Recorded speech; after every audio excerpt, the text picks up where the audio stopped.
Beliau menyebutkan di antara adab-adab kita dalam membaca Al-Quran. Yang pertama sudah beliau sebutkan, di antaranya diusahakan dengan duduk, kemudian dalam keadaan mempunyai wudhu, kemudian dengan keadaan tenang anggota badan, dan dalam keadaan menundukkan kepala serta dengan menghadap kiblat. Bukan dengan keadaan menyandarkan punggungnya dan bukan dalam keadaan duduk yang membuka kedua kakinya ataupun dalam keadaan mengantuk atau sambil tidur-tiduran. Hendaklah ditinggalkan keadaan seperti itu dalam membaca Al-Quran. Kemudian beliau melanjutkan, hendaklah kita membaca Al-Quran dengan tartil. Arti tartil di sini bahwa kita membaca Al-Quran sehingga hurufnya bisa kita dengar satu persatu dengan jelas. Dan dengan keadaan mengagungkan bacaan Al-Quran dan Al-Quran itu sendiri. Kemudian juga diusahakan jangan dalam keadaan terburu-buru. Dan diusahakan juga kita dengan mentadabbur, artinya kita berusaha memahami apa yang kita baca daripada ayat Al-Quran walaupun secara jumlah. Secara jumlah di sini misalnya kita ketika membaca Alhamdulillahirabbil alamin, walaupun kita tidak paham artinya satu persatu, tapi kita memahami daripada arti Alhamdulillahirabbil alamin bahwa kita memuji kepada Allah Subhanahu wa taala. Nah, itu cukup bagi kita untuk mentadabbur bacaan yang kita baca dengan memahami ayat Al-Quran tersebut secara jumlah atau secara global. Kemudian memasuki adab yang kedua, beliau menyebutkan bahwa kita usahakan untuk membaca Al-Quran di waktu-waktu yang mempunyai keutamaan. Di antaranya beliau menyebutkan kita membaca Al-Quran ketika dalam keadaan sholat. Jadi ketika dalam sholat dibandingkan di luar sholat itu lebih utama ketika kita dalam keadaan sholat membaca Al-Quran. Kemudian dalam keadaan berdiri ketika sholat. Nah, ini kalau kita misalnya sholat sunnah. Sholat sunnah. Jadi kita ini membaca Al-Quran misalnya mulai Al-Fatihah sampai An-Nas, satu Quran, satu mushaf. Itu kita baca setiap kita misalnya sholat sunnah 2 rakaat. Nah, misalnya sehari atau semalam kita baca 1 lembar dan seterusnya sampai kita khatamkan daripada Al-Quran tersebut dalam keadaan sholat. Kemudian dalam keadaan berdiri kalau sholat itu sholat sunnah. Nah, jadi sholat dan dalam keadaan berdiri. Karena sholat sunnah itu diperbolehkan bagi kita sholat sunnah dengan keadaan duduk.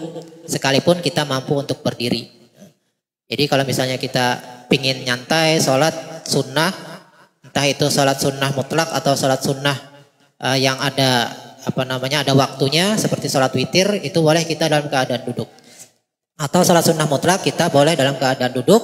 Nah, itu kita misalnya membaca Al-Quran dengan keadaan sholat. Kemudian selanjutnya kita membaca Al-Quran tersebut diusahakan di masjid. Masjid di sini dalam artian entah itu masjid yang memang bangunan yang disediakan untuk kita melaksanakan sholat, ataupun al-masjid di sini diartikan secara makna, secara definisi, yaitu tempat kita sujud. Artinya misalnya kita selesai melaksanakan sholat sunnah misalnya, entah itu sholat tahajud, sholat witir, kemudian kita sambung dengan membaca Al-Quran. Nah, ini waktu yang afdol. Jadi selesai sholat sunnah, di situ kita sujud, di situ kita sholat, kemudian kita lanjutkan dengan membaca Al-Quran. Itu sangat diutamakan kita membaca Al-Quran di tempat di mana kita melakukan sholat. Dan di waktu malam. Nah, jadi dibandingkan siang itu lebih afdol di waktu malam. Kenapa di waktu malam sangat dianjurkan? Karena di waktu malam itu biasanya hati kita dalam keadaan bersih tanpa memikirkan yang macam-macam dibandingkan ketika kita di waktu siang. Sehingga di waktu malam apabila kita membaca Al-Quran, itu waktunya biasanya banyak, waktunya panjang. Dibandingkan di waktu siang kita banyak mempunyai kesibukan di waktu siang. Kemudian yang mempengaruhi ketika kita di waktu siang juga biasanya banyak makhluk itu lalu lalang, entah itu manusia, entah itu makhluk Allah lainnya. Entah di rumah kita sendiri misalnya ada istri kita, ada anak kita, ketika kita membaca Al-Quran biasanya itu membuat kita terganggu. Ataupun ketika kita berada di kantor atau di pasar, di toko, nah ini kan biasanya terpengaruh dengan entah itu pembeli yang datang ataupun orang yang lalu lalang, itu bisa mempengaruhi bacaan kita terhadap Al-Quran dan mempengaruhi daripada khusyuk kita dalam membaca Al-Quran. Sehingga di waktu malam itu sangat diutamakan untuk kita membaca Al-Quran. Kemudian ketika kita membaca Al-Quran itu dalam keadaan apapun. Tetapi di sini disebutkan sekalipun kita misalnya membaca Al-Quran sambil baring dan dalam keadaan nggak punya wudhu, itu boleh. Nah, asal bukan dalam keadaan junub. Nah, kalau junub itu haram kecuali kita niatkan wirid. Kalau misalnya membaca Al-Quran dalam keadaan nggak punya wudhu, itu boleh. Tapi kalau dalam keadaan junub, itu nggak diperbolehkan. Kemudian Allah Subhanahu Wa Taala juga memuji setiap orang yang membaca Al-Quran dalam keadaan apapun. Di dalam Al-Quran Allah sebutkan orang-orang yang senantiasa mengingat Allah, menyebut Allah, membaca Al-Quran, baik dalam keadaan berdiri, dalam keadaan duduk, ataupun dalam keadaan membaringkan lambungnya, itu semuanya Allah memuji orang-orang yang senantiasa mengingat Allah dalam keadaan apapun. Tetapi di sini yang beliau sebutkan yang utamanya itu dalam keadaan berdiri dan dalam keadaan sholat. Kemudian beliau melanjutkan sedikit bahwa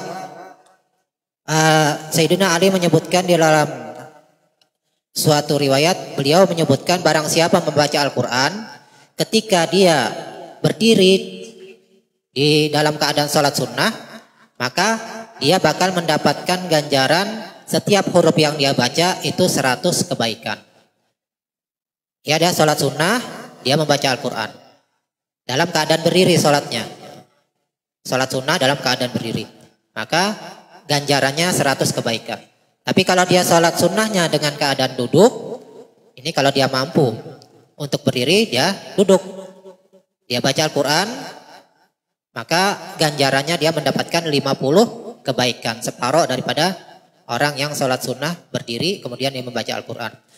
Kemudian orang yang membaca Al-Quran, tapi dalam keadaan di luar sholat, tapi dia punya wudhu, maka dia mendapat ganjaran 25 kebaikan.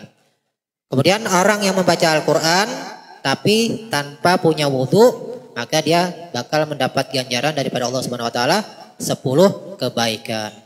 Nah, itulah diantaranya yang kedua daripada adab kita ketika membaca Al-Quran yang beliau sebutkan, yang berkaitan dengan anggota zahir kita dalam membaca Al-Quran.